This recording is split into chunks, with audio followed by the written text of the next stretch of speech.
Memory బాక్స్కు స్వాగతం సుస్వాగతం. ఈరోజు నేను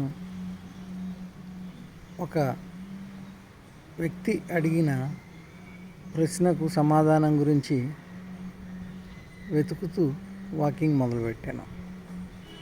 ఆ ప్రశ్న నాదైనప్పుడు నా ఒంట్లో బరువు పెరిగింది, నా నడక వేగం తగ్గింది, నాలో ఉత్తేజం వెళ్ళిపోయింది.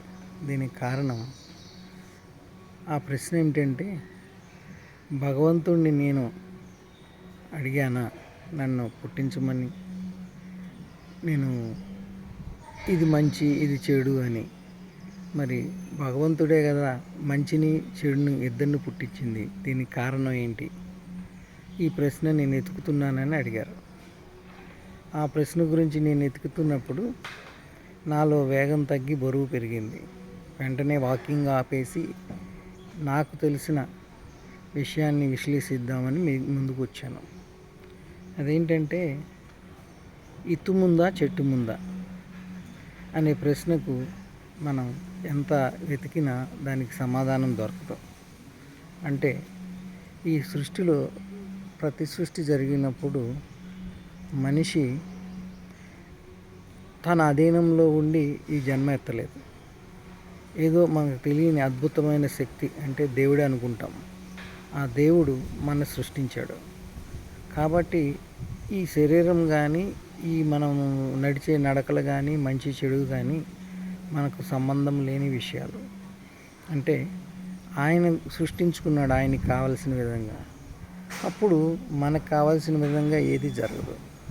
కానీ ఒక జ్ఞానాన్ని ఇచ్చి నువ్వు అజ్ఞానంలో నుంచి నువ్వు ఎంత జ్ఞానాన్ని సంపాదించుకుంటావు అనే విషయాన్ని మనకిచ్చాడు.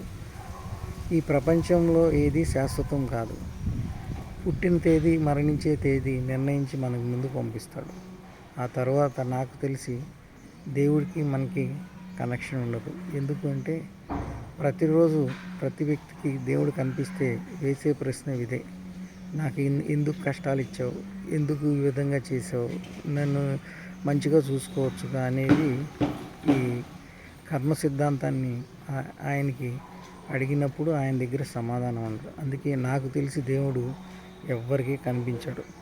మనం అనేక రూపాల్లో కొలుస్తూ ఉంటాం కనిపించని దేవుడు. ఏ రోజైనా నీకు కనిపించాడా అంటే ఏదో ఒక ఉదాహరణ చెప్పి దేవుడు అట్లా ఉన్నాడు ఇట్లా ఉన్నాడు కల్లో కనిపించాడని మనం అనుకుంటూ ఉంటాం. దీనికి కారణం ఏంటంటే మాయ. జీవితం అనేది మాయ పొర రంగుల కళ.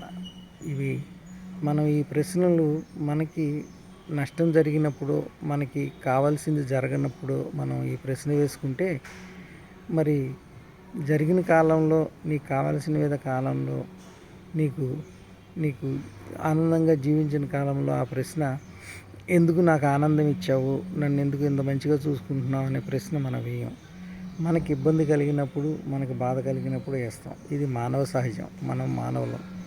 నాకు తెలిసిన ఈ ప్రశ్నకు ఆన్సర్ నా నుండి నేను పోగొట్టుకోకపోతే, నేను తీసేయకపోతే మీలాంటి వాళ్ళకి చెప్పి నన్ను నా నడక, నా జీవన విధానంలో మార్పు జరుగుద్ది. కాబట్టి ఈ ప్రశ్నకు ఆన్సర్ చేయటానికి అర్హుడుగా కాదు అన్నప్పుడు నాలాంటి అర్హత దేవుడు ఇచ్చాడో లేదో నిర్ణయించడానికి ఇంకొక అర్హత దేవుడు లాంటి మనిషి వచ్చి నిర్ణయించాలి. మన జ్ఞానంలో మనం అనేక రకాలుగా ఆపాదించుకుంటూ మన జీవన విధానం కనిపిస్తాం. కాబట్టి మన అధీనంలో మనం పుట్టలేదు. ఈ భార్య పిల్లలు ఇవన్నీ మన అడిగి మనకి రాలేదు. ఎవరి జీవన విధానంలో వాళ్ళు మనతో జత చేసిబడి మన జీవితంలో వాళ్ళు నడుస్తూ ఉంటారు. కాబట్టి నీ వరకు నువ్వు ఏ విధంగా జీవిస్తున్నావు, ఏ విధంగా నీకు ఏం కావాలి, ఏ విధంగా ఉంటే నీకు ఆనందం అవుతుంది అనే విషయం మీద ఉంచుకుని, మనకి ప్రేమ ఉన్న ఆ విషయాలు మనకు నష్టం కలిగించినప్పుడు దాన్ని మర్చిపోవటానికి ప్రయత్నించినప్పుడే నీకు శాంతిగా అంటే మనశ్శాంతిగా మనం ముందుకు పోతూ ఉంటాం. ఈ ప్రశ్నను వేసి దీనికి ఆన్సర్ కావాలి, నాకు ఆన్సర్ ఇవ్వాలి అని ప్రయత్నం చేసినప్పుడు కొన్ని ఇబ్బందులు ఇస్తాడు. అది ఇప్పుడు ఎలా మన జీవితం ఇంతకాలం మనం జీవించామో అదేవిధంగా ఒకరోజు నీకు అదృశ్య రూపంలో వచ్చి ఆయన ఈ ప్రశ్నకు సమాధానం చెప్తాడు. అంతేగాని ఈరోజే చెప్పాలి, రేపే చెప్పాలని విషయం కాకుండా మనం ముందుకు పోతూ ఉండాలి. కాబట్టి దయచేసి ఈ ఈ ప్రశ్న అడిగిన వాళ్ళకి నేను చెప్పే సమాధానం ఏంటంటే, ఇవన్నీ మన కర్మానుసారం నడుస్తున్నాయా, మనం పాపం చేయించిన పాపాలు చేసేవాడిని, పుణ్యాలు చేసేవాడిని, పూజలు చేసేవాడిని, పూజల గురించి అసభ్యంగా మాట్లాడే వాళ్ళని ఇద్దరిని దేవుడే సృష్టించాడు. కాబట్టి మనకి సంబంధం లేదు.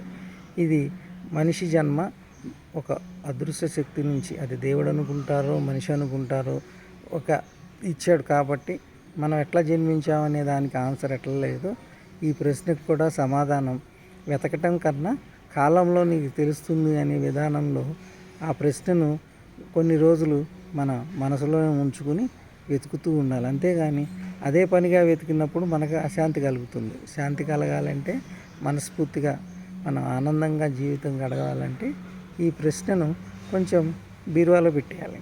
అది తెరుచుకున్నప్పుడే తెరుచుకుంటుంది. కాబట్టి నీ జ్ఞాన నేత్రాలు తెలుసుకున్న రోజు దానికి ఆన్సర్ గ్యారంటీకి ఇస్తాడు. ఏ ప్రశ్నకైనా దేవుడు సమాధానం చెప్పగలడు. ఎందుకంటే ఆయనే సృష్టించాడు. ఈ పాపాలు పుణ్యాలు మనం చేయాలి చేయకూడదు అనేది ఏమి ఉండదు. కానీ మనం సత్కర్మలు ఆచరిస్తూ ఉంటే సత్కర్మలు ఎక్కువ పెరుగుతూ ఉంటాయి. అదే దుర్మార్గాలు దౌర్జన్యాలు మనం చేస్తూ ఉంటే అవే ఎక్కువ అవుతూ ఉంటాయి మనలో. అదే జీవితం.